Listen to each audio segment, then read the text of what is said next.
السلام علیکم۔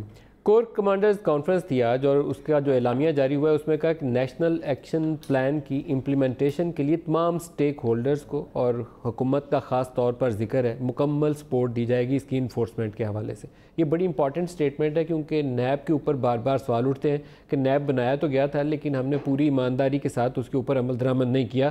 کچھ اچھی اور بری تنظیمیں ایسی تھیں جو ہماری نظروں سے بچ کے آنکھ چرا کے دائیں بائیں نکل جاتی رہی اور دنیا ہماری طرف انگلی اٹھاتی رہی۔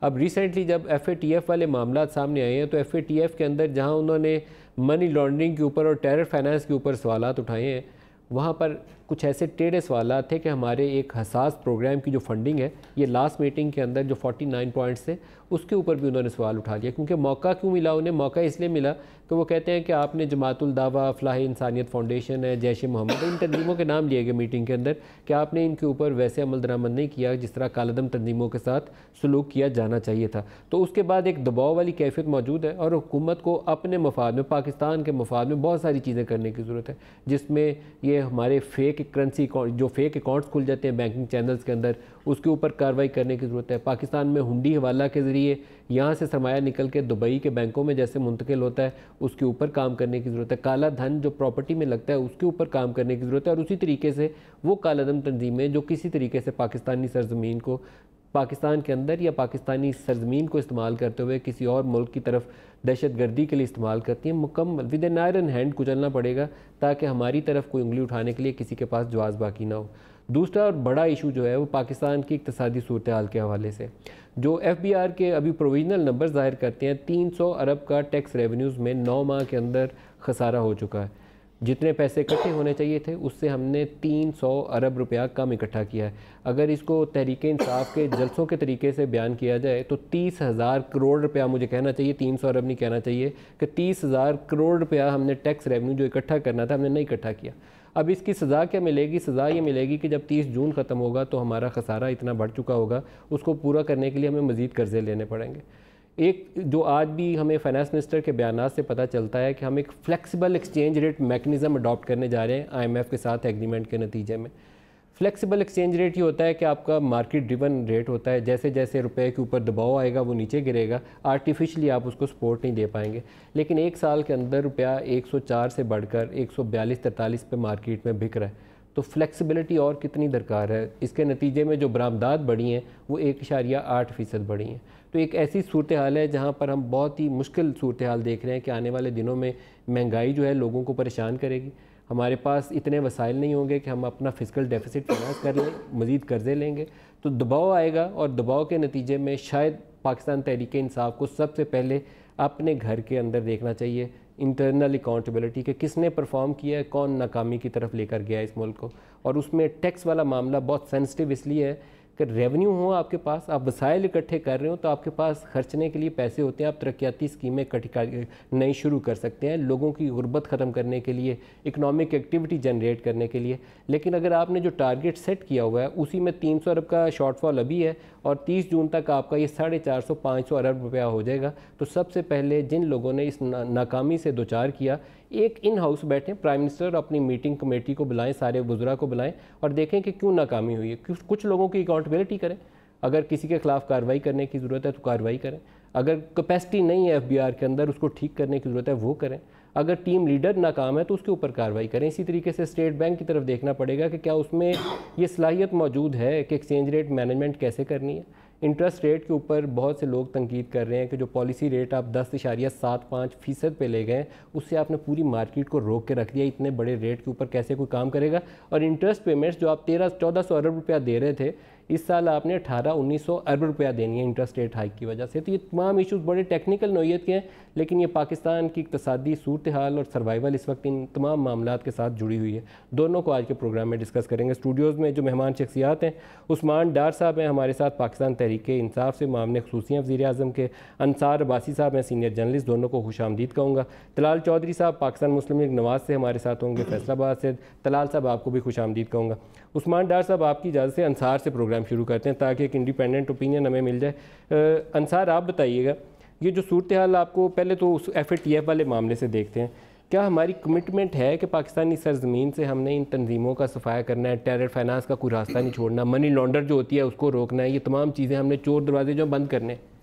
دیکھیں منی لانڈرنگ اسی لحاظ سے پروسکرائبڈ آرگنائزیشنز, حالانکہ میرا اس بارے میں جیسا بھی ویو ہے کہ وہ کیا ٹیررسٹ آرگنائزیشنز یا اس قسم کی ہے کہ نہیں, لیکن اینی ہاؤ ہم باؤنڈ ہیں کہ ہم نے یو این کی یہ جو انٹرنیشنل ہم نے کنونشن سائن کیے ہوئے ہیں, اور جو بھی ان کا اس لحاظ سے اگر فرض کریں کہ وہ پروسکرائبڈ آرگنائزیشن ڈکلیئر کرتے ہیں تو وی آر باؤنڈ کہ ہم اسی طرح سے ان کے اوپر عمل کریں. دیکھیں میرا خیال ہے کہ ماضی میں جس طرح عمل ہونا چاہیے تھا شاید کوشش ہوئی ہوگی, لیکن ہاف ہارٹڈ کوشش مطلب ہوتی رہی ہے. اور فرض کریں کہ اس میں ایک سیگمنٹ آف گورنمنٹ نے اگر زیادہ سیریس بھی تھی تو دوسرا جو سیگمنٹ ہے گورنمنٹ کا شاید وہ اتنا سیریس نہیں تھا. لیکن میں ایک بات ضرور کہوں گا کہ دیکھیں unlike the proscribed organization like T T P یا جو اور دوسری ٹیررسٹ آرگنائزیشنز ہیں جو پاکستان کے اندر ٹیررزم کرتی رہی ہیں, ان کو ڈیل کرنا اور ان کو ڈیل کرنے کی اسٹریٹجی ایک جیسی نہیں ہو سکتی.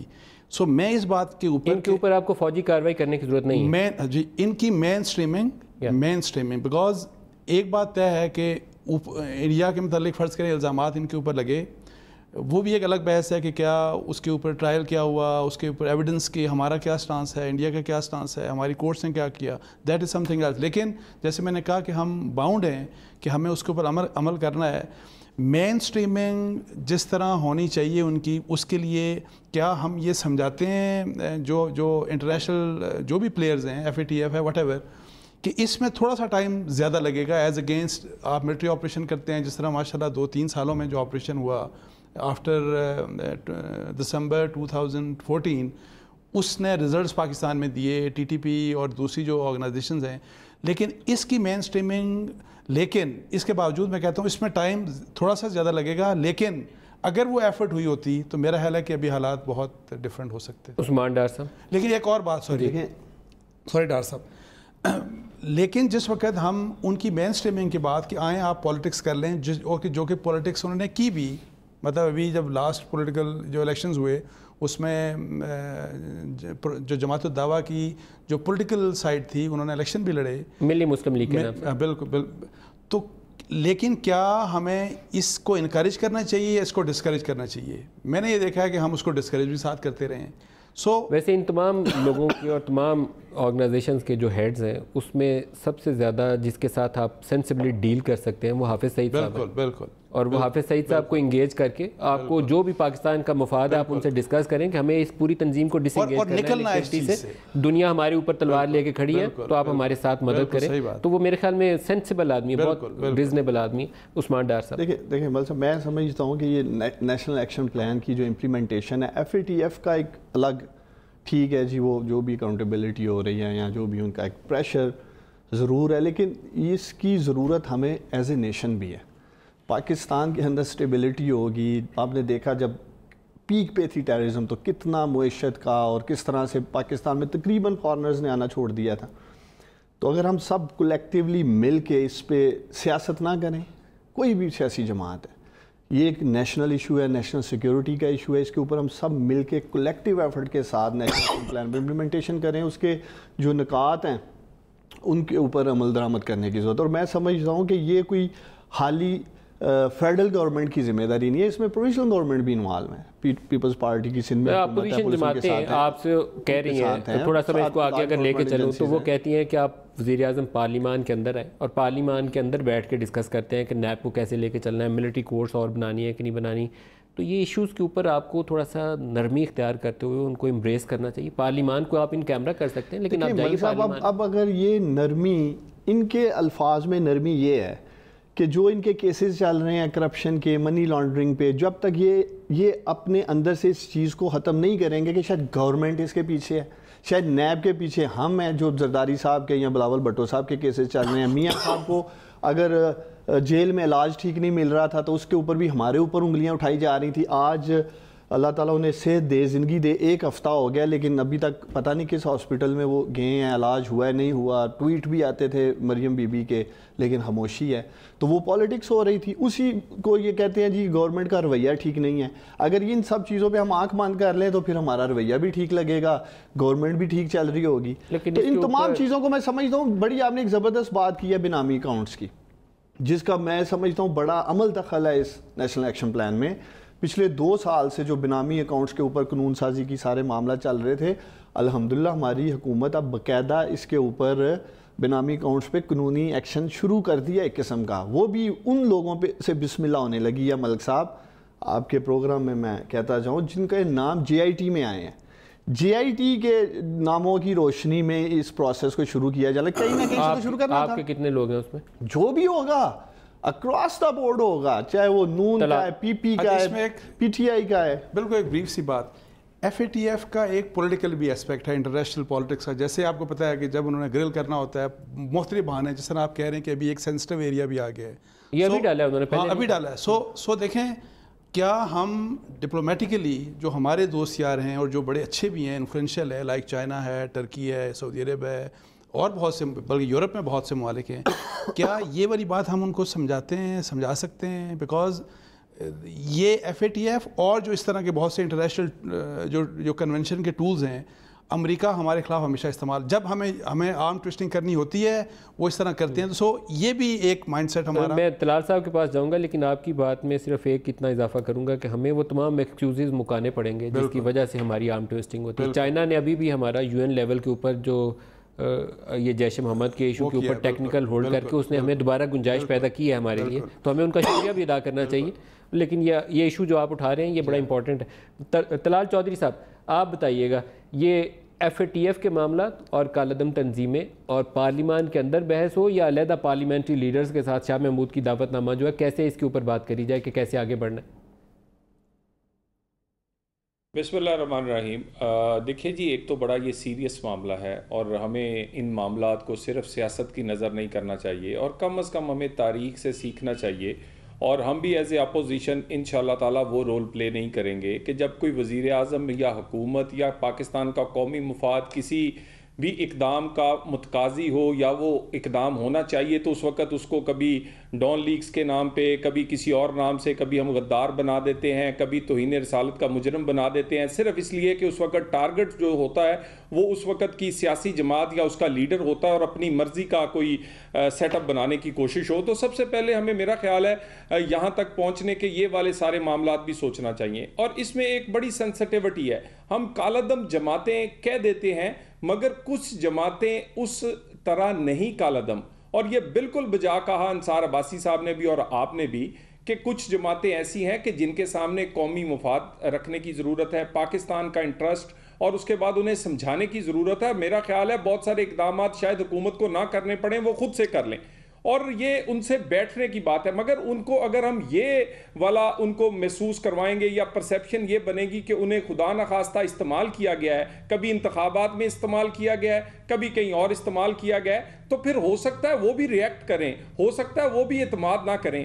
تو حکومت اور اداروں کو ان کے ساتھ اعتماد کا رشتہ قائم رکھنا ہوگا اور ان کے ساتھ بیٹھنا ہوگا, اور ان جماعتوں کو, جن میں جہاں اشارہ کر رہا ہوں آپ سمجھ رہے ہیں, سب جماعتوں کے ساتھ نہیں, یہ ایسی جماعتیں جنہوں نے پاکستان کے خلاف کبھی کچھ نہیں کیا. اور یہ امپریشن بالکل ہمیں نہیں دینا چاہیے کہ بھی جب انڈیا کا ڈوزیئر آئے تو پھر ان لوگوں کو گرفتار بھی کر لیں, انڈیا کا ڈوزیئر آئے تو پھر انہیں کیا کہتے ہیں آپ جیلوں کے میں بھیج دیں ان کو سب کچھ. ہمیں کم از کم یہ انہیں سمجھانا چاہیے کہ یہ قومی مفاد ہے, یہ اس وقت ضرورت ہے پاکستان کی. تو اس سے میں اتفاق کرتا ہوں آپ دونوں کی بات سے. مگر ایک بات میں اس میں ایڈ کرنا چاہوں, کیونکہ میں خود انٹیریئر منسٹری میں یہ چیزیں ڈیل کرتا رہا ہوں, کہ ہمیں یہ ڈنگ ٹپاؤ پالیسی نہیں اپنانی چاہیے, ہمیں یہ لانگ ٹرم پالیسی بنانی چاہیے. اور اس لانگ ٹرم پالیسی میں تمام سٹیک ہولڈرز کو, وہ ادارے ہوں, سیاسی جماعتیں ہوں, اور وہ جماعتیں جن کے اگینسٹ کئی چیزیں ہم کر رہے ہیں, جن کو ہم آن بورڈ کر سکے, آن بورڈ کر کے ایک لانگ ٹرم پلان ہو, صرف ڈنگ ٹپاؤ نہیں کہ آج پریشر ہے, آج ہم نے گرے سے نکلنا ہے, آج ہم نے بلیک سے نکلنا ہے, تو وہ ہم چند ایک چیزیں چند مہینے کے لیے کر لیں. اسی لیے آپ کی بات بالکل بجائے کہ پھر انٹرنیشنلی یہی لگتا ہے کہ شاید ہم ڈاج کرتے ہیں انٹرنیشنل دنیا کو, اور ہم جان بوجھ کے اقدامات نہیں کرتے, کہہ دیتے ہیں کرتے نہیں ہیں. سو ہمیں ایک ایسا پالیسی بنانے کی ضرورت ہے جس سے انٹرنیشنلی بھی لوگوں کو ابہام دور ہوں. چائنا جیسا دوست بھی, طلال چودھری صاحب, پاکستان جیسے جو ترقی پذیر ملک ہے وہ ہمیشہ ڈاج نہ بھی کریں, تو ہماری ضروریات جب پڑتی ہیں نا, ہمیں مالی امداد چاہیے ہوتی ہے, تو ہم دنیا کے آگے جب جاتے ہیں تو وہ ہمیں اپنی شرائط منواتے ہیں. ابھی آج ہی اخبارات کے اندر ایک خبر ہے, آپ کی نظر سے بھی گزری ہوگی, کہ شاید 70 ملین یا 80 ملین پاؤنڈز ہے یہ یو کے ٹیکس پیئرز منی جو برٹش نیشنلز ہیں, ان کا پیسہ کیسے القاعدہ کے ہاتھوں تک پہنچا. اسی طرح باقی دنیا کے ملکوں سے بھی پہنچا ہوگا, لیکن وہ ڈنڈا ہمارے اوپر زیادہ ہے. انہی ملکوں نے, وہ برٹش ورجن آئی لینڈ انہی ملکوں نے پیدا کر کے رکھی ہوئی ہے نا, کہ ہمارے یہاں سے لوگ ٹیکس کا پیسہ چراتے ہیں یا کالا دھن چراتے ہیں اور وہاں جا کے کمپنی بنا کے لگا لیتے ہیں. امریکہ نے بھی 2-3 اسٹیٹس میں گنجائش رکھی ہوئی ہے, تو انہوں نے اپنے لیے ونڈو کھولی ہوئی ہے کہ ہمارے جیسے غریب ملکوں سے سرمایہ چوری ہو کے نکلتا ہے اور وہاں جا کے پہنچ جاتا ہے. وہ رستہ اپنا بند کریں تو یہاں سے وہ راستہ بند ہو جائے گا. نہیں دیکھیں, میں آپ کی بات پہ یہ بات بھی ٹھیک ہے, مگر ہم کیوں استعمال ہوتے ہیں بار بار بیرونی دنیا کے ہاتھوں؟ ہمیں بھی سوچنا چاہیے, ہمیں بھی اپنے مفاد کا خیال کرنا چاہیے. افغانستان میں 2 جنگیں تھیں, ہمارے ایران جیسے ہمسائے نے تو دونوں میں کوئی حصہ نہیں لیا, اپنے مفاد کا خیال کیا, ہمیں بھی کرنا چاہیے. اور دوسری بات, آپ جو بات کہہ رہے ہیں, چلیں چھوڑ دیں بڑی طاقتوں کو, جب سعودیہ بھی آپ کے ساتھ کھڑا نہ ہو FTF میں, جب آپ ٹرکی بھی کھڑا نہ ہو, تو پھر پاکستان کی فورن پالیسی پر سوال تو اٹھے گا. تو میرا مطلب اپنے دوست تو کم از کم ساتھ کھڑے ہوں. چائنا کو تو کم از کم ہم یہ نہ کہ چائنا ہمیں در پردہ کہے کہ بھائی یہ آخری باری ہے, اس کے بعد خود انتظام کر لیں. تو اپنے دوستوں کو تو کم از کم ہم پر اعتماد ہو, وہ ہمارے ساتھ کھڑے ہوں, تو شاید پھر یہ بلیک میلنگ نہ ہو سکے. انصار, آپ اس کو ٹاپک کو وائنڈ اپ کرنا چاہیں گے؟ لاسٹ جو FATF میٹنگ, پہلے یہ ہمارے ساتھ 3 ملک کھڑے تھے, لیکن لاسٹ اسٹیج کے اوپر وائس چیئرمین شپ کا ایک ایشو تھا, اور سعودیز کے کچھ اپنے انٹرسٹ چل رہے تھے امریکہ کے ساتھ, تو انہوں نے بالکل جو لاسٹ کاؤنٹنگ تھی اس میں ہمارے ساتھ وہ سپورٹ وڈرا کر لی تھی. دوبارہ وہ ٹیسٹ کیس آنا ہے مئی کے مہینے میں. جی دیکھیں, میں یہ سمجھتا ہوں, اسی لیے میں کہتا ہوں کہ میرا خیال ہے کہ پہلے جس قسم کی ڈپلومیسی ہماری ہونی چاہیے تھی, جو کانٹیکسٹ جس طرح سے, وہ ہمارے شاید اس طریقے سے کام ہم نے کیا ہی نہیں, میری ذاتی رائے میں. لیکن میں ایک بات یہ کہوں گا کہ آپ نے دیکھیں, آپ سب سے یہی کہہ رہے ہیں کہ پارلیمنٹ, پولیٹیشنز کیا فیصلہ کرنا ہے, گورنمنٹ نے کیا کرنا ہے. میں نے اسی لیے آپ سے پہلے بات کی کہ گورنمنٹ اور جو بھی سیگمنٹس ہیں, ہم گورنمنٹ کے انڈر جتنے بھی سرکاری سیگمنٹس ہوتے ہیں ہمارے, میں یہ لفظ استعمال کر رہا ہوں, کوئی دوسرا نہیں کر رہا, سب کو اس ایشو کے اوپر سنسیئرلی ایک پیج کے اوپر ہونا پڑے گا. ماضی میں ایسا نہیں ہوتا رہا, ماضی میں ایسا. اور پھر ایک اور بات, ایک تو یہ, دوسرا کچھ ایشوز ایسے ہوتے ہیں, دیکھیں کمزوریاں ہر ملک میں ہوتی ہیں, مسائل بھی ہوتے ہیں. کچھ ایشوز ایسے ہوتے ہیں کہ ٹائمنگ کے لحاظ سے ہمیں ان ایشوز کے اوپر پبلکلی ایسی بات نہیں کرنی چاہیے, جیسے جس کی مثال یہ ہوتی ہے کہ فرض کریں کہ آپ کے گھر میں کوئی مسئلہ ہو گیا, یا فرض کریں کہ بہت سے ہم کہتے ہیں کہ خامی ہو گئی, تو آپ چاہتے ہیں کہ وہ گھر کے اندر ہی سیٹل ہو. تو بہت سی چیزیں ہمیں بیہائنڈ دا کلوز ڈور وہاں پہ ڈسکس کرنی چاہیے, اوپنلی ڈسکس نہیں کرنی چاہیے, بیکاز خامیاں ہوتی ہیں اور ہر ایک میں ہوتی ہیں. یہ جو ڈان لیکس تھا وہ لڑائی اس لیے بنا تھا کہ وہ بند کمرے کی میٹنگ جو تھی وہ, اور ٹائمنگ, اور مجھے ویسے آپ بتاؤں, ہو سکتا ہے پٹھان کوٹ کے واقعے کے بعد, پرنسپل نہیں, لیکن مجھے ٹائمنگ کے اوپر اعتراض تھا, وہ ٹائمنگ ٹھیک, پٹھان کوٹ کے واقعے کے بعد وہ کنٹروورسی بن گیا تھا نا. اور مجھے کیا ابھی سول اور ملٹری لیڈرشپ دونوں, یہ جو سیم پیج, ہمارے یہاں لفظ بڑا مس یوز ہوتا ہے, میرا تاثر ہے کہ ابھی ایک پیج پہ ہیں باقاعدہ, باجوہ صاحب اور عمران خان دونوں آپس میں انڈرسٹینڈنگ اچھی ہے ان کی. آپ کو لگتا ہے کہ یہ صحیح مل کے چل رہے ہیں؟ دیکھیں, اللہ کرے کہہ بھی یہی رہے ہیں, اور ابھی تک تو جو اشارے ہمیں مل رہے ہیں وہ یہی ہیں کہ فل سپورٹ ہے فوج کی گورنمنٹ کو, جو کہ بڑی اچھی بات ہے اور جو کہ ہر گورنمنٹ کو ہونی چاہیے. دیکھیں, فوج is part of the government. ہمیں ایک اصول کو سمجھنا چاہیے کہ ہمیں اگر اس ملک میں, اور جس طرح FATF اور دوسرے سارے مسائل ہیں ہمارے ملک میں, یہ بہت بڑا مسئلہ ہے, ایک بہت بڑا اسٹیٹ انسٹیٹیوشن ہے جس کو پرائم منسٹر کے ساتھ مل کے چلے گا تو ملک مضبوط ہوگا, ہم ترقی کریں گے. اور پھر یہ کہ دیکھیں, آپ اس کانسٹیٹیوشن کو چینج کر دیں, تو پھر ٹھیک ہے آپ اس طرح چلیں، لیکن کانسٹیٹیوشنل رول کا مطلب یہ ہے کہ جس کی جو ذمہ داری ہے وہ ذمہ داری وہ پوری کرے، اور دوسرے جو انسٹیٹیوشنز ہیں گورنمنٹ کے یا وہ اس کی مدد کریں سب ایک دوسرے کی. ایسا نہ ہو کہ ٹانگیں کھینچی جائیں، جو کہ ماضی میں ہوتا رہا انفارچونیٹلی. ڈار صاحب سے بھی میں پوچھوں گا، لیکن میں آپ کو دو باتیں بتاؤں کہ ایک ہماری پرائم منسٹر سے انفارمل انٹریکشن تھا، اور اس انفارمل انٹریکشن میں یہ آن ریکارڈ پہلے بھی بات کی تو میں دوبارہ دہرا رہا ہوں اس کو کہ پرائم منسٹر نے جنرل باجوہ کے لیے اتنے تعریفی الفاظ کہے. انہوں نے کہا he is different, he is very professional. اور لکیلی اس سے کچھ دن ہی پہلے ہماری جنرل باجوہ سے ملاقات ہوئی تھی، اور وہ بھی بیک گراؤنڈ انٹریکشن تھا. یہ سیکورٹی یہ واقعہ ہونے سے پہلے نا، پلوامہ والا واقعہ ہونے سے پہلے ہمارا جو نیب کس طریقے سے کالہ دن تنظیموں کے خلاف ایکشن ہونا ہے، تو وہاں پہ جنرل صاحب نے عمران خان کے لیے کہا کہ he is very committed, very hard working اور ویری آنیسٹ. یہ 3 لفظ انہوں نے استعمال کیے. تو مجھے لگا کہ دونوں کی ایک دوسرے کے لیے پسندیدگی ہے یار، بڑے مثبت ایک دوسرے کے لیے لفظ بول رہے ہیں، لیکن یہ مثبت لفظ جو ہیں بہت اچھی بات، یہ ریفلیکشن ان کی ٹرانسلیٹ ہونی چاہیے پاکستان میں عملی اقدامات کے حوالے سے. And it should be a permanent feature. یہ صرف یہ آرمی چیف اور یہ پرائم منسٹر نہیں، ہمیشہ. بالکل. ڈار صاحب میں سمجھتا ہوں یہ انڈیویجولز نہیں ہے، گورنمنٹ اور انٹائر انسٹیٹیوشن ماشاءاللہ. دیکھیے پرائم منسٹر اور ایک دوسرا بڑا ادارہ ہے. میں زور دینا چاہتا ہوں، یہ جو پلوامہ والا واقعہ تھا، یہی اپروچ ہمیں چاہیے نیشنل سیکیورٹی کے اوپر، ایشوز کے اوپر.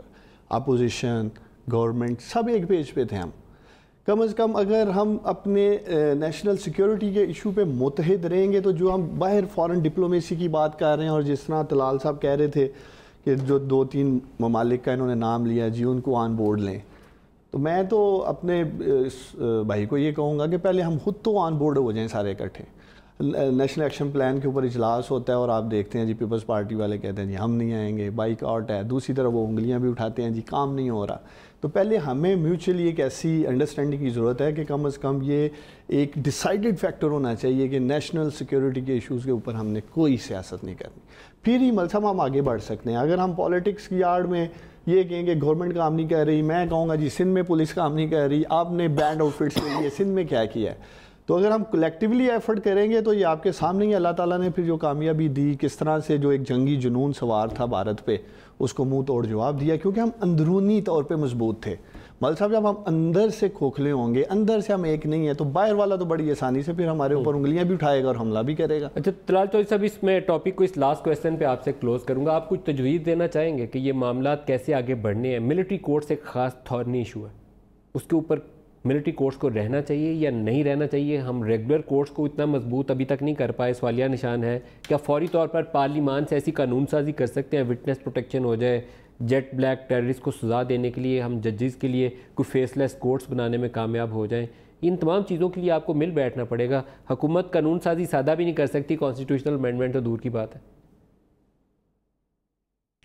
دیکھیں، ایک ابھی انصار عباسی صاحب نے بات کی اور آپ نے بھی اس بات کی تائید کی کہ دیکھیں ایک تو جو ادارے ہیں پاکستان کے، انہیں حکومت کے ساتھ ہر صورت تعاون کرنا چاہیے. ایک تو یہ بڑی اہم چیز ہے. اس کے ساتھ دوسری ایک اہم چیز ہے، کئی معاملات پہ اپوزیشن اور حکومت جو ہے وہ اس کے ملائے بغیر کام ہو ہی نہیں سکتا. کئی ایسے معاملات ہوتے ہیں فورن پالیسی کے، انٹرنل سیکورٹی پالیسی کے، کئی دفعہ حکومت کے پاس اکثریت ہو بھی تو پھر بھی اپوزیشن کو آن بورڈ لینا پڑتا ہے، مگر حکومت کو چیمپئن کرنا پڑتا ہے. جو لیڈرشپ ہے وہ حکومت کو دکھانی پڑتی، جھکنا جو ہے وہ حکومت کو پڑتا ہے. اور اس میں حکومت کے پاس یہ چوائس نہیں ہوتی. اس نے اپوزیشن لیڈر سے کئی بات پر، کئی معاملات پر آئینی طور پر مشورہ کرنا ہے. اس کی چوائس نہیں ہے کہ اس کو شکل نہیں پسند اے، بی یا سی کی تو اس نے اس سے ملنا نہیں، ہاتھ نہیں ملانا.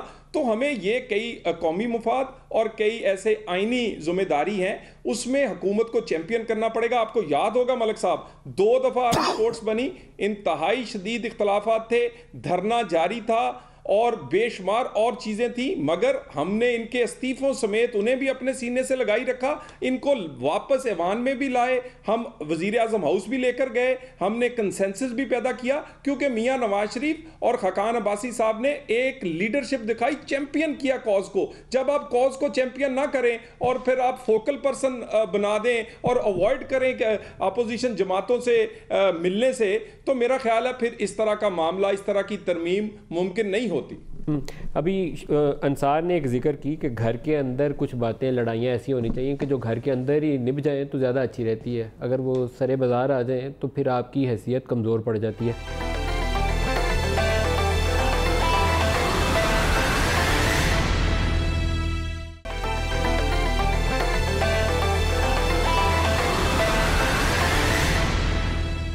میں آپ کو یہ آج سے کوئی شاید 3-4 سال پرانا ایک کلپ ہوگا، یہ ڈیٹ شاید پروڈیوسر صاحب نے اوپر ڈالی ہو، لاہور میں تحریک انصاف والوں کا ایک جلسہ تھا تو ہم اس کی کوریج کرنے کے لیے لاہور گئے ہوئے تھے۔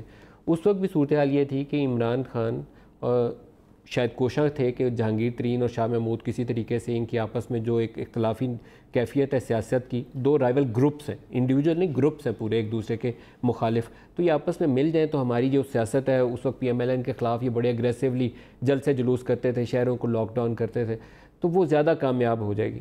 تو عمران خان کے گھر میں ہم ان کا انٹرویو کرنے گئے ہوئے تھے عمران خان کا، تو ان دونوں نے کیا کہا تھا وہ دکھائیے گا جی ذرا۔ یہ پارٹی جڑ گئی ہے، اور سب سے بڑی بات یہ ہے کہ جس طرح ورکرز نے رسپونڈ کیا ہے اور جس طرح ورکرز خوش ہوتے ہیں، اور یار ہم دونوں اکٹھے ہیں، 100% اکٹھے ہیں، اور باقی بھی تمام لیڈرشپ اکٹھی ہے۔ ہم کبھی بھی علیحدہ نہیں تھے، یہ ساری قیاس رائیں ہیں، ہم لوگ اکٹھے ہیں اور دل سے اکٹھے ہیں۔ اور یہ جو ہے نا کہ کون بڑا چودھری ہے، یہ اب شاہ صاحب کو کتنا عرصہ سیاست میں ہو گیا، مجھے کتنا عرصہ سیاست میں ہو گیا، ہم اس چیز سے اب بالا تر ہیں۔ یہ 2016 کا کلپ ہے جی، اور عمران خان کا یہ زمان پارک والا گھر ہے، اب یہ گھر اس شکل میں نہیں ہے، انہوں نے اس کو ڈیمولش کر کے نئے سرے سے بنایا، تو اس شکل میں آپ کو نظر نہیں آئے گا، یہ کلپ میں نظر آیا تو مجھے بھی پرانا یاد آ گیا گھر۔ اس کے بعد میری جب ان سے بات ہوئی تو ان تینوں سے بات ہوئی، عمران خان سے بھی ہوئی، شاہ محمود سے بھی ہوئی اور جہانگیر ترین سے بھی ہوئی، تینوں نے کہا کہ نہیں بس اختلافات ختم کر دیے، اب تو ہماری صلح صفائی ہو گئی ہے۔ گزشتہ روز شاہ صاحب نے ایک پریس کانفرنس کی، اور شاہ صاحب کی اس پریس کانفرنس کے بعد ہم نے اسی پروگرام میں جہانگیر ترین صاحب کا ایک انٹرویو بھی کیا، وہ دونوں کلپ بھی ملاحظہ کریے۔ 62(1)(f اگر نواز شریف صاحب پر لگ جاتا ہے تو ہم کہتے ہیں کہ عہدے کے اہل نہیں ہیں، نہ پارٹی کے نہ سرکار کے، اور اگر 62(1)(f ہم پہ لاگو ہو جائے تو اس کا یارڈ سٹک اور ہو جائے۔ یہ دھواں قسم کے جو ہے نا باتیں، یہ آج کی بات نہیں ہے، یہ وقفے سے اس طرح کے یہ صاحب جو ہیں یہ فرماتے رہتے ہیں۔ تحریک انصاف کا کارکن ذہنی طور پر اس کو قبول نہیں کر پا رہا۔ PTI کے ورکر کا جو آج رد عمل تھا ٹویٹر کے اوپر اور ہر طرف، وہ آپ کے سامنے ہے۔ میرا خیال ہے اگر حساب کیا جائے تو 99% لوگ میرے حق میں بول رہے تھے، اور آپ تحریک انصاف کے مخالفین کو موقع دے رہی ہیں اس کو ایکسپلوئٹ کرنے کا۔ مجھے میرا لیڈر کہتا ہے آپ آئیں کابینہ میں بریف کریں، میں جا کے بریف کر دیتا ہوں۔ اب اگر کسی کو اس سے تکلیف ہوتی ہے تو وہ خود جا کے سنبھالیں اس چیز کو، میرے سے کوئی تعلق نہیں ہے۔ جب آپ آگے بیٹھتے ہیں تو آپ اس وقت کے چیف جسٹس جناب آصف سعید کھوسہ کے فیصلے کی تصحیح ہوتی ہے۔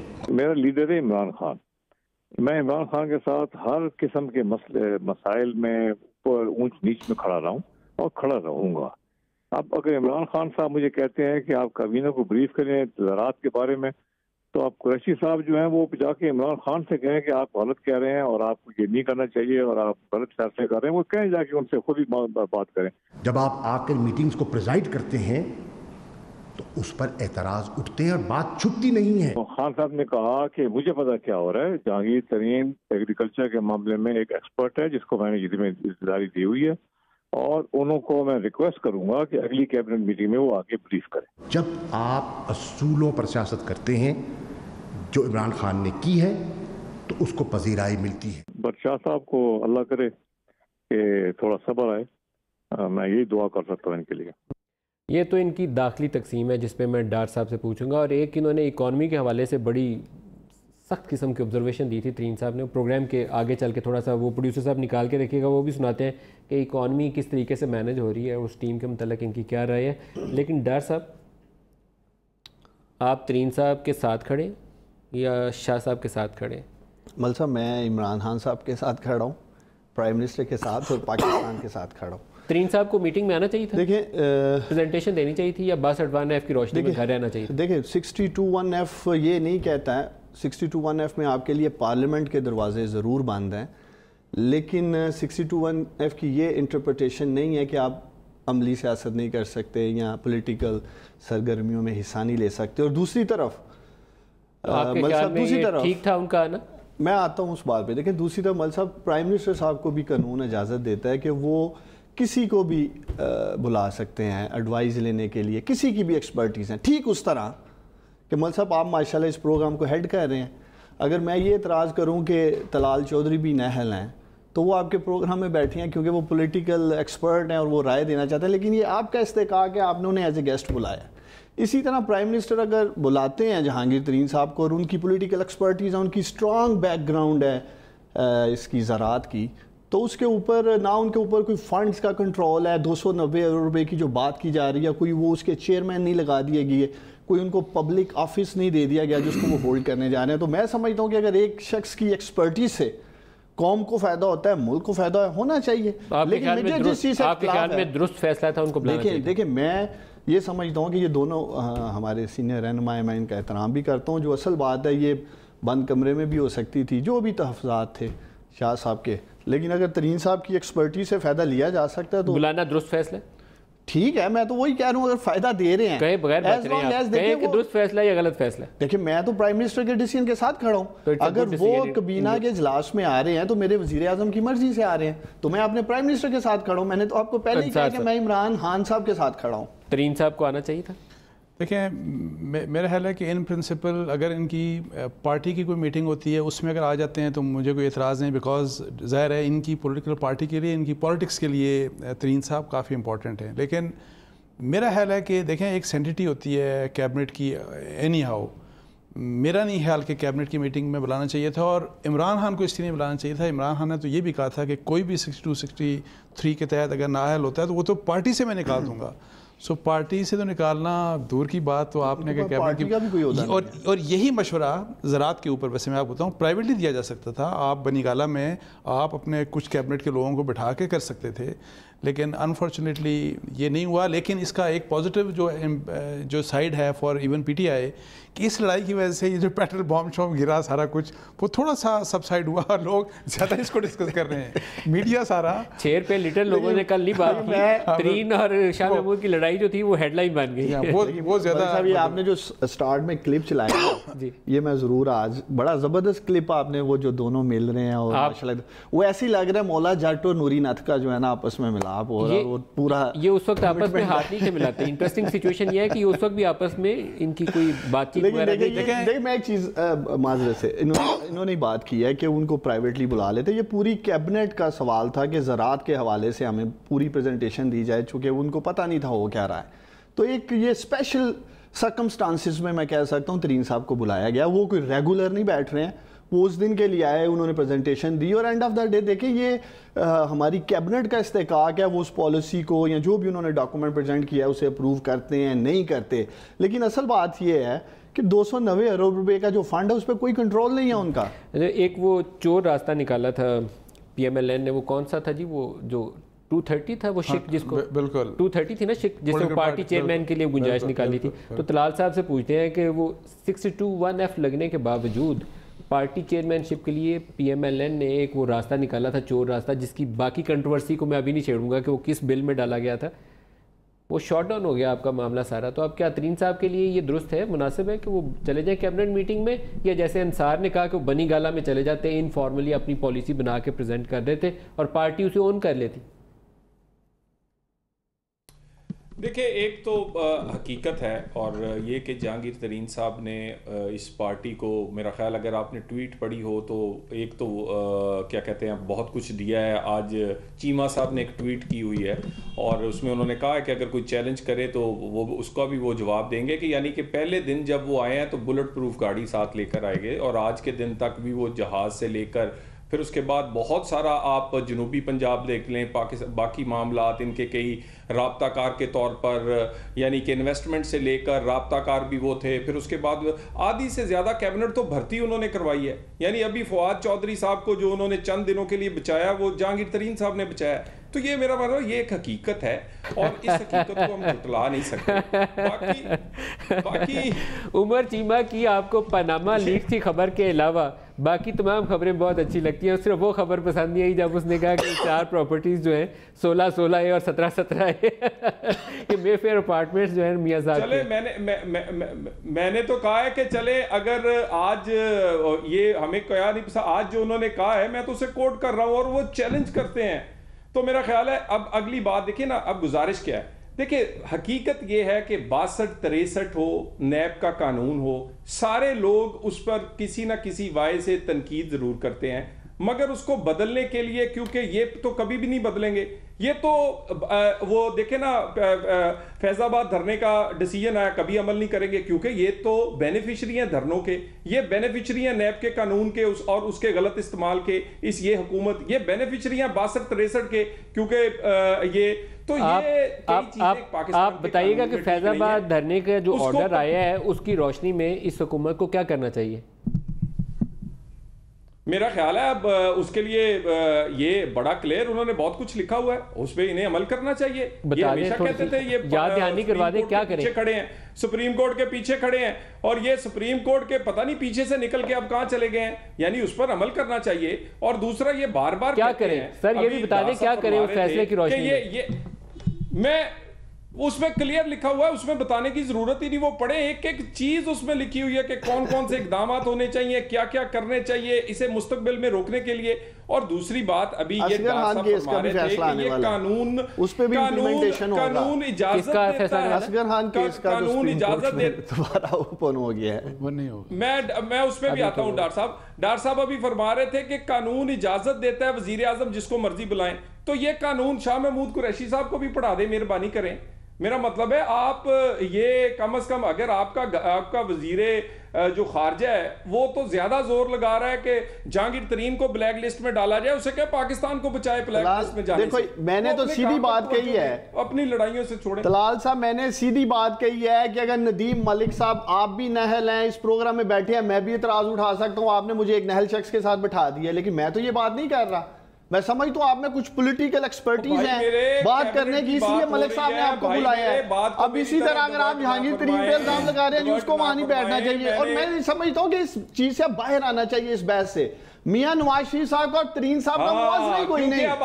میاں نواز شریف صاحب کے سامنے تو جہانگیر ترین ایک معصوم بچہ لگتا ہے یار, میاں صاحب تو جیل میں ہے کرپشن چارجز پہ, آپ کیا موازنہ آپس میں کر رہے ہیں؟ مطلب یہ تو زیادتی نہ کریں. میاں صاحب ضمانت ہو گئی, 6 ہفتے کے لیے دروازے کھلے ہیں. پہلے تو میں دعا ہوں اللہ تعالیٰ انہیں صحت و تندرستی عطا فرمائے. اگر اس طرح کی گفتگو ڈار صاحب نے کرنی ہے کسی چوک والی تو میں بڑا تیار ہوں, کیونکہ مجھے یہ ساری گفتگو آتی ہے. میں سنا دیتا ہوں ابھی تک, میں نااہل ہوں لیکن میں نہ کوئی نشہ کرتا ہوں, نہ میری نجائز کوئی میرا مطلب پراپرٹی ہے, نہ میرے نجائز فلیٹ کو میں صرف ججز کو تھریٹ کرتا ہوں, میں صرف ججز کو تھریٹ کرتا ہوں. لوہے کے چنے ہیں, چبانے کی کوشش نہ کریں, زمین تنگ کر دیں گے, گھیرا تنگ کر دیں گے. میں تو صرف ججز کو تھریٹ کرتا ہوں, میں کوئی کرپشن نہیں کرتا. یہ کہنا چاہتے ہیں آپ؟ دیکھیں ہمارے انصار عباسی صاحب جو ہے نا, وہ یہ نہ لگے مجھے کہ کہیں آپ دونوں کے ساتھ بیٹھنے پہ اعتراض کرتے ہیں, تو بہتر ہے انصار کو گفتگو میں کر لیں, کیونکہ یہ بحث مباحثہ جو ہے کنسٹرکٹیولی آگے چلنا چاہیے. کر کے میں نے کہا پروگرام ذرا چلیں جی. انصار, جہاں پہ یہ پارٹی کی انٹرنل پولیٹکس ہمارے سامنے نظر آتی ہے, وہیں پہ گورننس کے ایشوز بھی ہیں. اکانومی اس وقت بڑی مشکل صورتحال میں, اور ٹف ڈیسیجن بھی چاہیے, اور آپ کے پاس سکل بھی چاہیے. کیا وہ سکلفلنس آپ کو نظر آتی ہے, وہ قابلیت نظر آتی ہے کہ اس بحران سے نکال کے لے جائے اقتصادی صورتحال؟ دیکھیں اکانومی دو آپ کا سبجیکٹ ہے اور آپ کو سارا پتہ ہے ویسے کہ کیا فیلیئرز ہیں گورنمنٹ کے یا کیا کچھ, لیکن میری جو انڈرسٹینڈنگ ہے, میں آپ کو بتاؤں کہ حکومت چاہتی ہے, فرض کریں کہ آپ نے اتنا پیسہ ڈی ویلیو کیا اور آپ کا جینون مقصد ہوگا کہ ہماری ایکسپورٹ انڈسٹری جو ہے اس میں بوسٹ آنا چاہیے, آپ نے ان کے لیے بجلی بھی سستی کر دی, آپ نے ان کے لیے گیس بھی سستی کر دی, لیکن رزلٹ جو نکلا ہے وہ بالکل حیران کن ہے کہ اونلی 1.8% جو آپ جس طرح آپ بتا رہے اتنا گروتھ ہمیں نظر آ رہی ہے.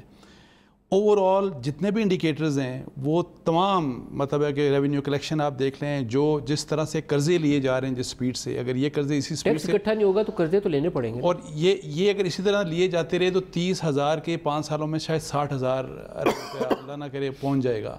دیکھیں میں اس بات کے اوپر کہ گورنمنٹ کو کچھ چیزیں اصل میں گورنمنٹ کا جو ہے نا کہ جب پالیٹکس جب یہ کرتے ہیں اور اپوزیشن کی طرف ان کے ایک اگریسو سٹانس ہوتا ہے اور یہ نیب کی تمام تر چیزوں سے بڑا خوش ہوتے ہیں کہ ہاں ٹیک آن کریں آپ ان کو بھی, حالانکہ نیب کر رہی ہے, ایف آئی اے نے کیا ہے, انہوں نے بالکل یہ بات ہے کیس نہیں بنایا ہوتا, لیکن اس کو یہ جیوبلیٹ کرتے ہیں اور اس کو اس طرح کرتے ہیں جیسے کہ یہ ہماری سکسیس ہے. آپ مجھے بتائیں کہ جس وقت نیب اس طرح کے آپریشنز کرے گی پولیٹیکل سٹیبلٹی ہوگی کہ نہیں ہوگی, جس وقت نیب سرکاری افسروں کو پکڑے گی اور خودکشیاں کریں گے سرکاری افسر تو بیوروکریسی کام نہیں کرے گی تو کس کو نقصان ہوگا.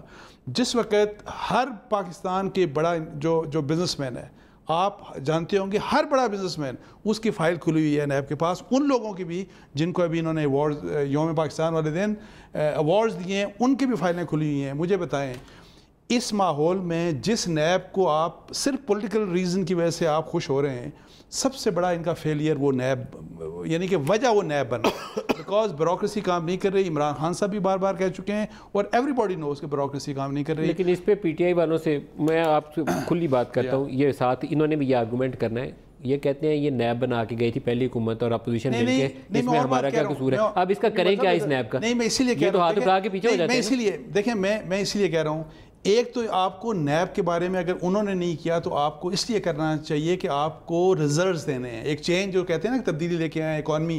اور پھر ایک اور بات میں کہتا ہوں, جب تک اس ملک میں دیکھیں اس ملک میں اس ملک کے لوگ بھی انویسٹمنٹ نہیں کر رہے, کاروبار یہاں سے باہر جا رہے ہیں, لوگوں کے کاروبار ملیشیا جا رہے ہیں, دبئی جا رہے ہیں, آپ پاکستان سے اور یہ ٹرینڈ ابھی کا نہیں پرانا ہے. وجہ کیا ہے؟ ایک شخص چینج ہوتا ہے نا جب, تو یہاں پہ پالیسیاں بدل جاتی ہیں. میں اس لیے ان کو کہتا ہوں گورنمنٹ کی بات نہیں کر رہا, ایک شخص کے سے بھی بدل جاتی ہیں اور لوگوں کی انویسٹمنٹ ڈوب جاتی ہیں. میں ان سے یہ کہتا ہوں, اور بار بار میں یہ کہتا ہوں کہ آپ ہر مائنیوٹلی نہیں لیکن براڈر ایشوز کے اوپر کم از کم آپ کو چارٹر آف اکانومی کرنا چاہیے. اگر انہوں نے نہیں کیا, جو کہ نہیں کیا, پیپلز پارٹی نے بھی نہیں کیا, جو کہ پی ایم ایل این نے بھی نہیں, اگر یہ آپ کریں گے تو دیکھیں میں بھی اگر ایک انویسٹر ہوں, میرے ذہن میں ایک تھوڑا سا ایک کانفیڈنس آئے گا کہ حکومت چینج ہوگی بھی تو کم از کم میرا سرمایہ ڈوبے گا نہیں. اچھا میں نیب کے اوپر تھوڑا سا اپڈیٹ لے لوں پھر دوبارہ اکانومی کی طرف آتے ہیں. فیضان ہمارے سینئر ساتھی ہیں. فیضان السلام علیکم. السلام علیکم, کیسے ہیں آپ؟ ٹھیک ہیں, خیریت؟ فیضان آپ نے ایک رپورٹ بڑی ڈیٹیل سے سبمٹ کی ہوئی ہے, یہ کیا پالیٹکس چل رہی ہے نیب کے اندر, عدلی بدلی کی, منگی صاحب کدھر گئے اور کس کے ساتھ کیا ہونے والا ہے؟ سر دیکھیں بالکل نون لیگ کا بھی احتساب جو ہوا ہے وہ نیب میں, منگی صاحب بھی جے آئی ٹی میں بھی تھے, کیسز بھی چلتے رہے, ان کو سزائیں بھی ہوئیں, جرمانے بھی ہوئے. اس کے بعد ہم دیکھتے ہیں کہ حکومت کے بھی وزیر اعظم سمیت کافی لوگ جو ہیں وہ اس وقت بھی, وزیر دفاع بھی ہمارے پرویز خٹک صاحب جو ہیں وہ بھی نیب کی پیشیاں بھگت رہے ہیں. مگر اب یہ عجیب سے ایک سینیریو آیا یہاں پہ, جب سے پیپلز پارٹی کی اعلیٰ قیادت کے اوپر ہاتھ ڈالا ہے تو نیب کے اندر جو ہے وہ ایک اندرونی جنگ جو ہمارے باوثوق ذرائع ہیں ان کے مطابق شروع ہو چکی ہے, جو کہ ہیڈ کوارٹر اور نیب راولپنڈی کے درمیان میں ہے. اور ایک پیپلز پارٹی کی ایک لابی جو کہ نیب ہیڈ کوارٹر میں موجود ہے وہ پوری کوشش یہ کر رہی ہے کہ کسی بھی طرح ڈی جی نیب عرفان منگی کو جو ہے وہ نیب راولپنڈی بیورو سے ہٹایا جائے اور ان کیسز سے نکلا جائے, کیونکہ ان کو ایسا لگتا ہے کہ اس وقت جو اگر عرفان منگی صاحب کو وہاں سے ہٹا دیا گیا تو شاید وہ یہ جعلی بینک اکاؤنٹ کیسز اور دیگر جو اہم کیسز, ایل این جی کے کیس میں سابق وزیر اعظم شاہد خاقان عباسی نیب راولپنڈی میں طلب ہیں, خواجہ آصف جو ہیں ان کو طلب کیا گیا ہے ایسٹس کے کیس میں, تو ان کو یہ لگتا ہے کہ شاید ہمیں جو ہے وہ کوئی ریلیف مل جائے گا. اور ڈی جی نیب عرفان منگی تک یہ پیغام بھی پہنچایا گیا ہے. لیکن یہ فیضان یہ جو بڑے ہائی پروفائل پولیٹیکل نوعیت ہے ان کیسز کی, یہ کسی ڈی جی کے بس کی بات نہیں ہے اس کو کھولنا اور بند کرنا. اگر یہ کھولنے کا فیصلہ تھا تو یہ کھلے رہیں گے. آپ کی بات یہ بالکل ٹھیک ہے, مگر اس کے اندر ایک چیز جو ہے وہ بڑی نوٹ کرنے والی یہ ہے سر کہ ڈی جی نیب عرفان منگی کو یہ میسج دیا گیا ہے کہ آپ اگر اس میں لچک نہیں دکھائیں گے تو آپ کا تبادلہ بھی کیا جا سکتا ہے. فیضان آپ کا بہت شکریہ. میں یہ ڈار صاحب سے پوچھتا ہوں کیا اس طرح چھوٹی سی بات میں کروں ویسے نیب کے, دیکھیں نیب کو ہمیشہ ایک ٹول کے طور پہ میں فرام ڈے ون استعمال کیا گیا. جنرل مشرف نے بنانے کے فوراً بعد اس کا خود ہی خراب کرنا شروع کیا جب نیب زادے بنائے حکومت بنانے کے لیے. آج تک یہی ہو رہا ہے. اور میں آپ کو اس میں خاص بات بتاتا ہوں کہ ایک تو ان میں کیپیسٹی نہیں ہے, نہ انویسٹیگیشن کی کیپیسٹی ہے نہ ان کو پروسیکیوشن کی کیپیسٹی ہے, یعنی کہ بہت لیک کرتے ہیں سیریسلی. آج تک کسی ایک بھی سیاستدان کو ایک بھی سیاستدان کو انہوں نے کنوکشن نہیں کروائی فائنل، ایک کی بھی نہیں ہوئی. ٹرائل کورٹ سے کروا دیتے ہیں، آگے سے سارے جا کے چھوڑ دیتے ہیں. اور جو نواز شریف کی ہوئی ہے وہ جی آئی ٹی کی رپورٹ سے 170 اضافہ نہیں کر سکے. ہاں، اور ایک بات بتا دوں آپ کو، میری دانش میں یہ جو ایف آئی اے کا کیس تھا جی آئی ٹی والا، کافی مجھے لگتا ہے کافی اسٹرانگ کیس ہے بظاہر یہ لگتا ہے. لیکن میں آپ کو بتا دوں، اگر یہ کیس سپوائل نہ کیا نیب نے تو آپ میرا نام بدل دیجیے گا. اور انہوں نے پرانے جتنے بھی کیسز تھے، A R Y gold, S G S, Cotecna, اتنے اسٹرانگ کیسز تھے، ان کا کیا حال؟ آپ کا کہنا ہے کہ نیب جو ہے اس میں پوری صلاحیت ہے کہ ایف آئی اے نے جو رپورٹ تباہ کر تیار کیا اس کا بیڑا غرق کر دے گی، تباہ کر دے گا. Very good. ڈار صاحب خوش ہوئے؟ دیکھیں بل صاحب، 10ویں اکاؤنٹ کھولو سیالکوٹ تسی بھی. دیکھیں بل صاحب، دیکھیں جی پوری نیک نیتی سے نیت ہے کہ رام کا 1 روپیہ بھی اپنے جسم میں نہیں اتارنا، اس لیے بھول جائیں یہ 20 اکاؤنٹ. دیکھیں مل صاحب، انہوں نے جو باتیں کی مجھے ذاتی طور پہ بھی قائم رہیں اور اس کے حلال اللہ تعالیٰ آپ کو دے. لیکن یہ المیہ جو پاکستان کے اندر موجود ہے، مل صاحب میں تو رزق حلال کی بات کر رہا ہوں. میں تو انشاءاللہ پورا ارادہ رکھتا ہوں کہ عوام کے ٹیکس کا بھی 1 روپیہ اپنے جسم میں نہیں اتاروں گا. اس لیے نہ تنخواہ لے رہا ہوں، نہ گھر، نہ گاڑی، اور بلکہ چائے پانی کا پیسہ بھی اپنی جیب سے دے رہا ہوں جو میرا آفس ہے. دیکھیں مل صاحب، انہوں نے بڑی زبردست بات کی، پرائم منسٹر آفس میں، وہاں بھی ہم چائے اپنی جیب سے کہہ رہے ہیں، اور یہ کریڈٹ وزیر اعظم کو جاتا ہے. پرائم منسٹر نے جو اسٹوریٹی کمپین شروع کی ہے، باقی بھی ہمارے جو وہاں بیٹھتے ہیں ساتھی وہ بھی اپنی جیب سے دے رہے ہیں، وزراء کے آفیسز بھی میں ہو رہا ہے، تمام کلیکٹیو کوشش کر رہے ہیں. ایک آئیڈینٹیکل میسیج ہے. میری چائے کے پیسے بچانے سے اکانومی ٹھیک نہیں ہو جائے گی، لیکن یہ ضرور ہے خود کو بھی یہ سانس دلا رہے ہیں اور پبلک کو بھی میسیج دے رہے ہیں کہ اپنی طرف سے پوری کوشش کر رہے ہیں کہ چیزوں جو انصار نے ابھی پوائنٹ آؤٹ کیا معاملہ، اس کے اوپر روشنی ڈالیے. نیب کے بارے میں تو مل صاحب میرے ذاتی بھی تحفظات ہیں. میں خود نیب میں 1.25 سال پہلے فارم، آپ جس کمرے میں گئے تھے وہاں آپ نے خواجہ آصف کی فائلیں دیکھی تھی، خواجہ آصف کا کیس کھل گیا. نہیں دیکھیں، وہ تو 1.25 سال پہلے میں دیکھا فائلیں تھی کتنی، ویسے انصار کو بھی بتا دیں، دوست ہیں ہمارے نے بھی پتا اب مجھے بھول گیا کتنی فائلیں. ہاں کہتے تھے اتنا ڈھیر تھا پورا. لیکن جو ان کا یہ دیکھ لیں. لیکن مجھے ذاتی طور پہ اس لیے ریزرویشن ہے کہ اتنا لمبا پیریڈ 1.5 سال بعد جا کے ان کی باری آئی ہے. خیر وہ تو غائب ہیں پاکستان سے، انہوں نے بول دیا نیب کو جی میں پیش نہیں ہو سکتا، میں ملک سے باہر ہوں. میں امید کرتا ہوں ضرور جائیں گے اب اگلی تاریخ پہ. وہ ریزرویشن یہ ہے، ایک تو یہ پروسیس بڑا لینتھی ہے، اور دوسرا اگر نیب کے قانون میں جو بھی لکوناز ہیں، کمزوریاں ہیں، سر قانون سے ہٹ کے اس آرگنائزیشن کے اندر کیپیسٹی نہیں ہے. فورنزک انویسٹیگیشن کی کیپیسٹی ہونی چاہیے، وہ فورنزک انویسٹیگیشن کی کیپیسٹی نہیں ہے. میں سمجھتا ہوں ملک صاحب، آپ اور آپ کی ٹیم جتنی زبردست تیاری کرتی ہے پروگرام کی، اور بہت جگہ آپ لوگ بڑی بڑی زبردست چیزیں آپ کے 2-3 وزیروں کو روزانہ سزا دے سکتے ہیں. آپ کاش لائر ہوتے تو یہ وہ تمام لوگ جو نیب کے شکنجے سے بچ کے نکل جاتے ہیں، کم از کم ندیم ملک سنی تھا انہیں بچنا ہوا. تو اس کی ہمیں ضرور ضرورت ہے. پارلیمنٹ میں طلال بیٹھے ہیں کہ ہم تمام پولیٹیکل پارٹیز کم از کم اس بات پہ ضرور متفق ہوں کہ احتساب کو جاری رہنا چاہیے، ٹرانسپیرنٹ ہو، فری اینڈ فری ہو، کراس دا بورڈ ہو. جو بھی قانون سازی کرنی ہے نا، کم از کم سب کو مل کے کرنی چاہیے. طلال صاحب سے پہلے پوچھ لیں، طلال صاحب کیا کرنا چاہیے نیب قانون کے ساتھ؟ دیکھیں میں ملک صاحب پہلے بھی آپ کے پروگراموں میں اور بہت ساری جگہ پر کہہ چکا ہوں. ایک تو بالکل سب سے پہلے ہم اپنی غلطی تسلیم کرتے ہیں کہ ہم نے یہ نہیں بدل سکے، مگر بدل بے شک نہیں سکے، لیکن پیچھے جب جو 10 سال تھے، جو ادوار تھے 2 حکومتوں کے، اس میں یہ قانون غلط استعمال نہیں ہوا، اس لیے کہ حکومتوں کی اشیرباد حاصل نہیں تھی. بے شک نیب انڈیپینڈنٹ ہے، لیکن حکومتیں انہیں بلا کے استعمال نہیں کرتی تھیں، یا میرا مطلب ہے انہیں یہ نہیں حوصلہ افزائی نہیں کرتی تھی کہ اپنے میرے مخالفین کے خلاف استعمال ہو، نہ سپوکس مین بنتی تھی. ہاں اس کا بالکل تبدیل ہونا چاہیے، مگر یہ نہیں کریں گے ملک صاحب. یہ 3 چیزیں کبھی تبدیل نہیں کریں گے، یہ بینیفیشری ہیں. اگر یہ 3 چیزیں بدلی ہوتی تو یہ کبھی بھی حکومت میں نہ ہوتے، کیونکہ زیادہ تر تو نیب اگر آزاد ہو جائے تو اللہ کی مہربانی سے ان کے گھر سے شروع ہونی ہے، اور وہ بہت لمبا کام ہے ان کے لیے. تو وہ اور اسی طرح نیب کا قانون نہیں بدلیں گے، 62-63 نہیں بدلیں گے، اور یہ کبھی دھرنوں کے جو فیصلے ہوں یا دھرنوں کا معاملہ ہو، یہ ان کو تبدیل نہیں کرنا چاہتے. یہ حکومت بینیفیشری ہے ان تینوں چیزوں کی، ان کی ول ہی نہیں ہے، یہ تبدیل کرنا ہی نہیں چاہتے. اور یہ اس وقت یہ اس لیے نہیں کرنا چاہتے کہ اس وقت یہ بینیفیشری ہیں اور ان کو ان کا فائدہ مل رہا ہے. صاحب میں آپ کی اجازت ایک سوال پوچھ لوں. طلال میرا ایک سوال ہے آپ سے. بڑی زبردست تقریر کی ہے آپ نے نیب کے اوپر. یہ بڑا یہ اس بات پہ زور دیتے ہیں چارٹر آف ڈیموکریسی کے اوپر نا. یہ کہتے ہیں ہم نے ایک چارٹر آف ڈیموکریسی کیا. اس کے اندر ملک صاحب میں طلال صاحب سے پوچھنا چاہتا ہوں, انہوں نے باقاعدہ اس میں دونوں پارٹیز کی انڈرسٹینڈنگ تھی, سائن بھی کیا کہ ہم احتساب کمیشن بنائیں گے. انہوں نے 10 سالوں میں کوئی احتساب کمیشن نہیں بنایا. وہ تو انہوں نے مان لیا نا کہ ہم نہیں کر سکے. تو کیوں نہیں کیا؟ اس لیے کہ نیب ان کو سوٹ کر رہی تھی, نیب ہمیں سوٹ نہیں کر رہی تھی. ہمارا ماننا ہے کہ 10 سالوں میں ان کو نیب کا قانون تو کالا نہیں لگا.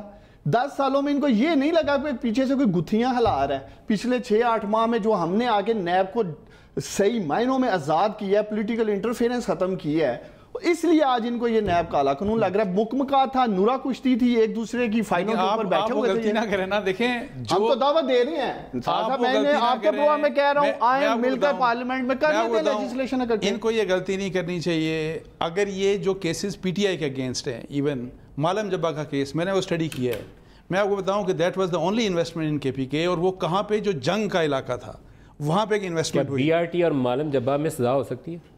دیکھیں مالم جبا کا کیس مجھے ویک لگتا ہے, شاید یہ جو بی آر ٹی والا ہے اس کیس میں چونکہ ان کی اپنی انسپیکشن کمیشن کی بھی رپورٹ آ گئی, اور اس میں انہوں نے شاید 7 بلین سو وہ کچھ سیریس کیس ہے, سیریس میٹر لگتا ہے. سو ان کو بھی احتیاط کرنی چاہیے کہ جس طرح ان کے پیچھے پڑی, میں آپ کو بتاؤں کہ ان کو پچھتائیں گے اس وقت. اس لیے ان دا انٹرسٹ آف اکاؤنٹیبلٹی, یعنی شفاف ٹرانسپیرنٹ, ان کو اس کو ٹھیک کرنا چاہیے. اچھا, اس کی ریفارم کے ساتھ ساتھ اس کی کیپیسٹی بلڈنگ بہت ضروری ہے, وہ نہیں کر سکتے. اچھا, ایک ہم نے پیکیج بنایا ہوا ہے, میرے پروڈیوسر صاحب کہتے ہیں جی پروگرام کا وقت ختم ہونے والا ہے, پہلے وہ پیکیج دکھانا ہے. ہم نے عمران خان اور اسد عمر مہنگائی کے اوپر کیا کہتے تھے اور آج کیا کہتے ہیں وہ بعد میں لے کر آتے ہیں, لیکن ماضی میں کیا کہتے تھے وہ سنوا دیں. یہ انہوں نے جو ظلم کیا ہے ہماری پاکستان کی اکانومی میں, یہ شاید اگر ہم کسی کے ساتھ جنگ بھی لڑتے تو اتنا نقصان نہ ہوتا. پاکستان میں مہنگائی ہو نہیں گئی ہے, پاکستان میں مہنگائی کی گئی ہے. اگر میں نے مہنگائی کر کے ہی پیسہ بنانا ہے تو یہ تو مجھے تو اکانومسٹ کی ضرورت نہیں ہے, یہ تو کوئی بھی کر سکتا ہے. یہ تو آپ کراچی کے اندر 4-5 گروپس ہیں جو جا کے جگہ لیتے ہیں, بتا لیتے ہیں لوگوں سے, یہ بتا ہو گیا. 6 ماہ کے عرصے کے اندر افراط زر دگنی سے زیادہ ہوئی ہے, جو پاکستان کی 65 سال کی تاریخ میں پہلی دفعہ ہوا ہے. IMF کے کہنے پہ روپیہ گرایا گیا, 1 روپے گرنے سے 70 ارب روپے کے قرضے چڑھ گئے, روپے گرنے سے ساری چیزیں مہنگی ہو گئی. اسٹیٹ بینک کی انٹرونشن سے مارکیٹ کے اندر روپے کی قدر گروائی گئی, ڈالر کو مہنگا کیا گیا, اور وہ ڈالر جو 57-58 روپے کا مل رہا تھا وہ 108 روپے پہ آج کھڑا ہے. جب آپ قیمتیں بڑھاتے ہیں تو غریب ہو جاتا ہے, چھوٹا سا طبقہ امیر ہو جاتا ہے, اور وہ ہو رہا ہے پاکستان میں. پچھلے 5 سال کی ناقص کارکردگی تھی, وہ تو ایک ٹریلر تھا, فلم تو اب چلنی شروع ہوئی ہے. جی, پروگرام میں آپ کو دوبارہ ویلکم بیک کرتے ہیں. اکانومی کے اوپر ایک اور بھی ہمارے پاس سٹیٹمنٹ ہے جی, میرے خیال جہانگیر ترین صاحب والی, وہ بھی سنوا دیں.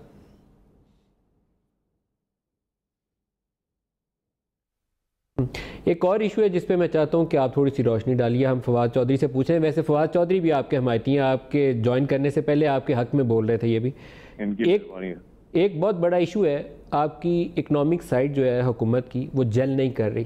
آپ کے نمبرز جو ہیں انفلیشن کے وہ 64 مہینے کی بلند ترین سطح پہ ہیں. آپ کی ایکسپورٹس نہیں بڑھ رہی, آپ کی فزیکل ڈیفیسٹ بڑھ رہی ہے, آپ کی ٹیکس ریونیو میں 300 ارب سے زائد کا 9 ماہ میں شارٹ فال آ چکی ہے. تو ڈائریکشن آپ کی پرابلمٹک ہے. آپ کی اکانومی سلو ڈاؤن ہو گئی ہے, آپ کی انویسٹمنٹس بھی کم ہو گئی ہیں, اور آپ کی ایکسچینج ریٹ 140 کو 142 کو ٹچ کر رہی ہے. آپ کس طرف جا رہے ہیں؟ دیکھیں ملک صاحب, یہ تو فیلئر آف اکنامک اسٹریٹجی, یہ فیلئر ہے اس کی. میں بہت ہی ایک لمبی یہ کہانی ہے, تفصیل سے اس کے اوپر بات ہو سکتی ہے.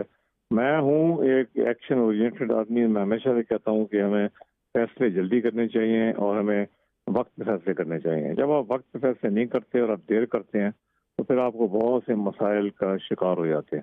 میں اس سے زیادہ نہیں کہنا چاہتا بیکاز میں کوئی ایکسپرٹ نہیں ہوں اکنامکس کا, مگر یہ ہے کہ میں فیصلہ کرنے کا ایک ہمیشہ سے کہتا ہوں کہ ایک اچھا فیصلہ کرنا بہتر ہے ایک نہ فیصلہ کرنے سے. تو ہم انصار اس کے اوپر انصار ون لائنر آپ سے مل جائے. جہانگیر ترین صاحب کی طرف سے نو کانفیڈنس. دیکھیں کتنی سٹرانگ سٹیٹمنٹ, بہت سٹرانگ سٹیٹمنٹ. انہوں نے کچھ نہ کرنے سے کچھ فیصلہ کر لینا بہتر ہے, بالکل, اور بر وقت فیصلہ کر لینا. One liner. دیکھیں مل صاحب, ایک تو میں پاکستانیوں کو یقین دلاتا ہوں, یہ جو بھی مہنگائی کے اوپر ہو رہا ہے یہ وزیر اعظم عمران خان بہت جلد دل سے کر رہے ہیں, کوئی خوشی سے نہیں ہم کر رہے.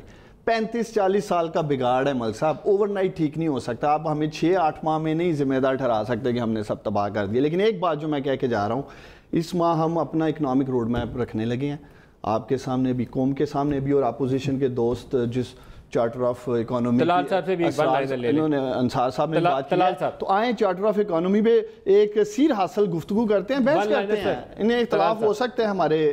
جی گزارش یہ ہے کہ انہوں نے 100 دن کا پلان بھی دیا تھا, اب 9 مہینے بعد اب یہ روڈ میپ بھی دینے لگے ہیں. لیکن میں آپ نے بالکل ٹھیک سنا, جہانگیر ترین صاحب بھام گئے تھے, انہوں نے اسد عمر کو تبدیل کروانے کے لیے اور ورلڈ بینک اور IMF میں کام کرنے والے پاکستانی کو لگوانے کے لیے کوشش کی تھی, اور وہ سمجھتے تھے کہ یہ ٹیم اس قابل نہیں ہے کہ یہ کام کر سکے. اور ایک چیز آج کل مشہور ہے, جب کوئی الٹا کام کرے کہتے تبدیلی آ گئی, اور اگر کوئی نالائق ہو تو کہتے بزدار ہے. اسد عمر اکانومی کا بزدار ہے, میری بات کو نوٹ رکھیں, اور یہ ثابت کرے گا کہ یہ اکانومی کا بزدار ہے. کوئی نالائق ہو تو ہم کہتے ہیں طلال چودھری ہے. آپ کیا کہتے ہیں؟ چلو اسد عمر کو آپ کیا کہتے ہیں؟ طلال چودھری نالائق کو. اچھا, آپ اسد عمر کو کہتے ہیں, آپ نے واپس جانا ہوگا, آپ کے فنڈ روک لیں گے. ہمارے آج ہم نالائق کی آواز آتی ہے, کیا کہا ہے طلال؟